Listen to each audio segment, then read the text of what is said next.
போரை நிறுத்தியதாக கூறும் அமெரிக்காவை எதிர்த்து கேட்காததன் மூலம் இந்தியா கோழை நாடாக பார்க்கப்படுவதாக மக்களவையில் பேசிய தமிழக எம்பிக்கள் சு. வெங்கடேசன், திருமாவளவன் ஆகியோர் குற்றம் சாட்டியுள்ளனர். அரசின் நிலைப்பாடு என்ன? அந்த நாட்டின் ராணுவ அதிகாரியை அழைத்து அவர் விருந்து கொடுக்கிறார். அதற்கு என்ன பொருள்? இந்தியா எங்களுக்கு ஒரு பொருட்டு இல்லை என்று ட்ரம்ப் வெளிப்படையாக சொல்லுகிறார். இந்த போரை நான் தான் நிறுத்தினேன், இந்திய அரசு நிறுத்தவில்லை என்று சொல்லுகிறார். நம்முடைய இறையாண்மையை கேள்விக்குள்ளாக்கக்கூடிய அமெரிக்க அரசை எதிர்த்து நாம் என்ன நிலைப்பாட்டை எடுத்திருக்கிறோம்?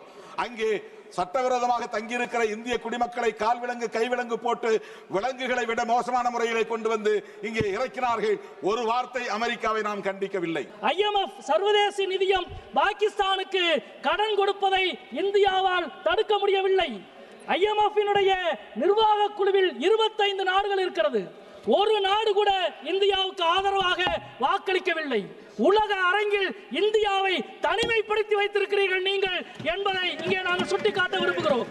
அதே போல பாலஸ்தீன பிரச்சனையில் ஐநா தீர்மானத்திலிருந்து விலகியது, ஈரான் மீதான தாக்குதல் பிரச்சனையில் சாங்காய் ஒத்துழைப்பு அமைப்பினுடைய கூட்டறிக்கையில் கையெழுத்து போடாதது, ட்ரம்பினுடைய பேச்சுக்கு எதிராக எந்த எதிர்வினையும் ஆற்றாதது, இதுவெல்லாம் சர்வதேச அரங்கத்தில் இந்தியாவை ஒரு கோழை நாடாக கொண்டு போய் நிறுத்தி இருக்கிறீர்கள் என்பதை நாங்கள் இங்கே குற்றம் சாட்ட கடமைப்பட்டிருக்கிறோம்.